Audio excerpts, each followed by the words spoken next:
O prometido encontro entre Luiz Inácio Lula da Silva e o Volodymyr Zelensky, presidente da Ucrânia, não aconteceu. Houve, a princípio, uma incompatibilidade de agenda, mas na verdade é que o Zelensky acenou para um sentido de encontrar com o presidente Lula e deu um drible, deu um olé no presidente Lula, que ficou esperando ele, e não houve encontro. Obviamente, Lula foi encontrar com outras lideranças, o Brasil tem interesses que são muito importantes. Não é um encontro desperdiçado, não foi uma ida internacional desperdiçada, mas marca uma pequena derrota da diplomacia do presidente Lula, mas que não necessariamente faz o Zelensky sair maior, não pelo menos na visão dos países globais.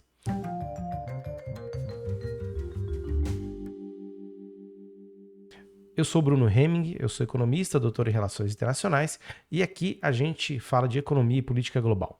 Bom, além do tema do Zelensky e da não encontro entre Lula e Zelensky, eu vou falar um pouquinho sobre o cessar-fogo no Sudão e outros temas da política internacional. Como a gente pode perceber, há um descasamento entre o que é visto e colocado na mídia e como de fato acontece a política internacional nos eventos e nas questões corriqueiras. É claro que o presidente Lula gostaria de ter falado com o Zelensky, é óbvio que ele gostaria de ter saído de lá com um direcionamento muito mais objetivo em relação a acordos, a conversas que pudessem ser feitas entre os representantes da Rússia, os representantes da Ucrânia. O Celso Amorim, que é um conselheiro do Lula, e tem agora, dentro das suas atribuições, um direcionamento de fazer a política externa com uma importância tão grande ou maior do que o Itamaraty faz, o Mauro Vieira faz, porque o Celso Amorim já foi o ministro das Relações Exteriores e ele consegue ter um desempenho na sua função muito bom.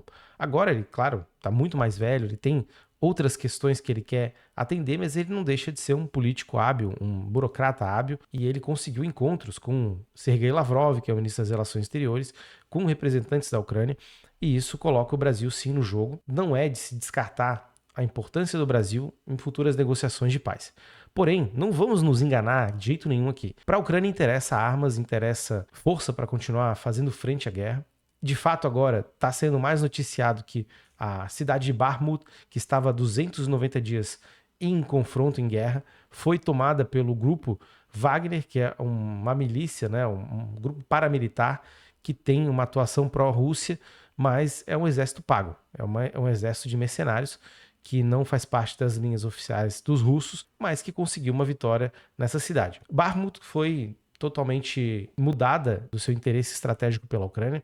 Não existe mais a importância que tinha em algum momento em relação à logística, em relação a outras questões que são importantes para a guerra, mas a vitória é emblemática porque marca um momento da guerra em que a Rússia só perdia, agora ela consegue ter uma vitória concreta. Se essa vitória vai significar algum tipo de mudança no teatro da guerra, a gente ainda tem que ver. Fato é, e como sempre repito, a Rússia é um país que tem a sua macroeconomia, a sua economia muito mais estabilizada, tem capacidade de se manter por muito mais tempo em guerra e é a segunda potência nuclear do mundo. Não nos esqueçamos disso. Quando alguém falar alguma coisa em relação ao poder da Ucrânia, porque tem armas dos Estados Unidos, uma coisa é fato: nunca a Ucrânia vai receber armas nucleares. E a Rússia as tem. E as tem em grandíssima quantidade. Então é uma força desigual e mesmo com todo o dinheiro que vem dos Estados Unidos, da OTAN, não dá para a gente pensar que essa guerra vai ser vencida pela Ucrânia de uma maneira convencional. Pode haver algum tipo de mudança, alguma entrada de outro ator, algum erro cometido por alguma das partes que pode mudar o futuro da guerra. Mas tudo indica que a Rússia tem as chances de vencer muito grandes. Agora, se vencer vai ser o suficiente, se vencer vai garantir à Rússia a paz, a segurança que ela quer ter e não tinha, segundo ela, porque havia a OTAN no seu calcanhar, querendo morder a sua jugular, não necessariamente vai acontecer o contrário disso se ganhar a guerra, se a Rússia ganhar a guerra, porque pode ser a típica vitória de Pirro, ou seja, luta-se até o fim, mas todos os recursos são depletados. E de certa forma é isso que os Estados Unidos está apostando. A Ucrânia e os Zelensky têm um papel nesse sentido, enfraquecer a Rússia, tentar enfraquecer a Rússia no seu esforço de guerra, que não começou em 2022, em 24 de fevereiro, mas já vem desde 2014, talvez desde 2008 com a invasão da Geórgia, mas em 2014 com a anexação da Crimeia ao território russo. O Zelensky ele quer continuar a ter poder, quer continuar a colocar a Ucrânia no centro e no foco das atenções internacionais e ter recursos para continuar a fazer a guerra. E para os Estados Unidos e para a OTAN interessa muito fomentar essa guerra, porque visa enfraquecer a Rússia e, de certa forma, a China, nem que seja diplomaticamente, na medida em que a China é a grande parceria da Rússia no atual momento. E já essa recusa do Zelensky encontrar o Lula simplesmente quer dizer que ele vai ser mal visto pelos países do sul global. Países esses que vão ter uma função não de neutralidade, mas de partes não envolvidas diretamente e que tem muito a agregar em um futuro próximo em que a Ucrânia vai precisar ser ativada economicamente nas suas exportações de grãos, que é o seu grande carro-chefe, é o seu métier, e tendo as exportações de grãos em boa conta com os países em desenvolvimento, isso é garantia de receitas advindas do comércio, e é tudo que a Ucrânia vai querer no momento posterior à guerra, independente do resultado que aconteça. Outra coisa é que os países do sul global eles têm uma interlocução entre si e têm a capacidade de poder, de fato, fazer negociações sem o ranço de ser um país desenvolvido. Isso, o presidente Lula, o Brasil, também teria um papel. O Brasil é uma das maiores economias do mundo e tem uma tradição diplomática de fazer conversas, de aliar pontos e alinhar questões sensíveis, como foi a Carta de Teherã. No final das contas, não houve a incorporação do Brasil nos acordos que envolviam Síria, Estados Unidos e com a mediação da Turquia, mas o conteúdo da carta foi amplamente construída com a ajuda do Celso Amorim, esse mesmo que está fazendo as negociações entre Rússia e Ucrânia, entre os representantes de Rússia e Ucrânia, e por isso que o Brasil é um player importante. Sem contar que temos uma economia mais ou menos diversificada, temos recursos naturais em abundância e somos uma potência no quesito ambiental, no quesito proteção ao meio ambiente. Então o Brasil não é de se descartar, o presidente Lula tem uma habilidade de conversação bastante importante, isso já foi reconhecido por outros líderes, e poderia ser sim uma peça-chave, mas não é dessa forma que o Zelensky, não é agora que o Zelensky quer fazer esse tipo de negociação, esse tipo de conversa, e também, de certa forma, é uma maneira de retaliar falas do presidente Lula que iam no sentido de falar que a Rússia e a Ucrânia se equiparavam em suas culpabilidades em relação à guerra. Claro que a Ucrânia continua a guerra, claro que é interessante para o Zelensky continuar aparecendo. Ele vai lá e aparece na capa da revista, de uma revista importante, internacional. Ele conversa com diversas lideranças e faz o seu nome, tem toda uma vestimenta, todo um marketing por detrás dele. E isso é uma promoção pessoal, mas existe uma guerra lá e o povo ucraniano sofre e o Zelensky quer dar conta disso. Ele é um líder de um país em guerra.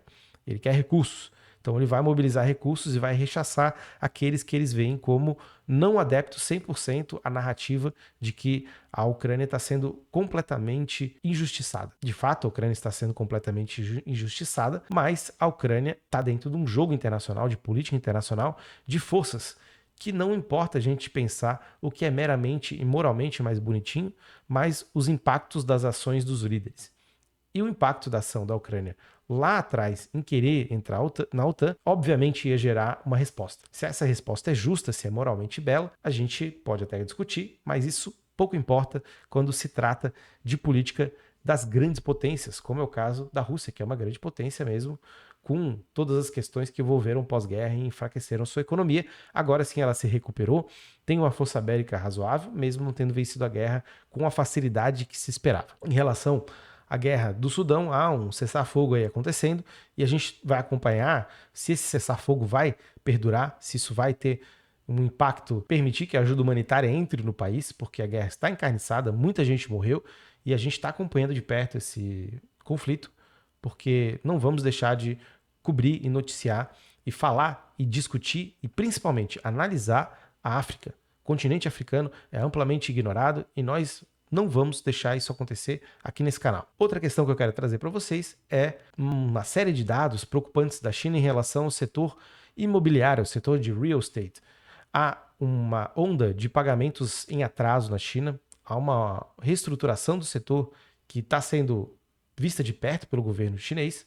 Esse governo que já colocou auditorias e ações no sentido de tentar preservar um mercado que veio a colapsar em um certo momento, não colapsar no sentido de não ser mais solvente, mas que algumas empresas como a Caixar e a Evergrande tiveram problemas financeiros. Claro que os seus problemas financeiros têm a ver com o fato de que elas captaram dinheiro externamente, mas quando o setor de construção civil, o setor imobiliário no geral, ele não desempenha bem, isso significa que a economia pode estar apontando também para uma pequena estagnação, como é o caso da China. A China, dentro dos países, e principalmente das economias que são desenvolvidas ou estão perto do desenvolvimento, é o país, a nação que tem mais possibilidades de crescer, e o PIB da China e as conexões econômicas que ela tem mostram que o crescimento dela vai impactar positivamente para outros países crescerem também. Então sempre é um ponto de atenção, é algo que a gente traz aqui, e o setor imobiliário ele tem um efeito spillover num cenário hipotético de haver uma quebra de algumas empresas importantes ou questões relacionadas à insolvência.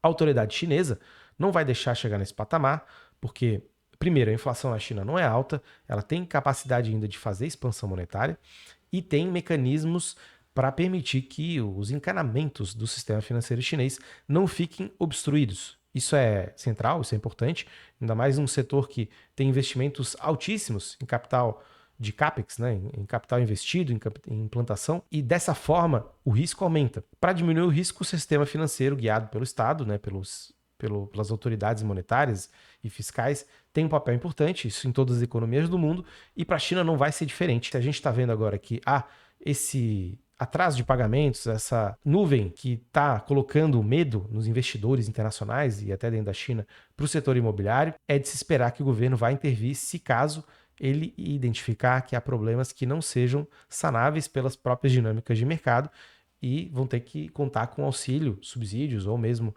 outras formas de financiamento e de expansão da liquidez desse mercado para mais médio prazo ou longo prazo. Mas por hoje era isso. A gente vai explorar mais essas questões por diante nos próximos dias, nos próximos vídeos, principalmente a questão da China. Estou de olho, estou acompanhando os dados, e a questão da guerra da Rússia e Ucrânia a gente está sempre acompanhando, assim como a guerra do Sudão, que, como eu falei, o continente africano não vai ser esquecido aqui, a gente vai comentar sempre que possível. A vocês eu agradeço muito, agradeço a audiência, a ver o vídeo até aqui, se inscrevam no canal, ativem o sininho e até uma próxima.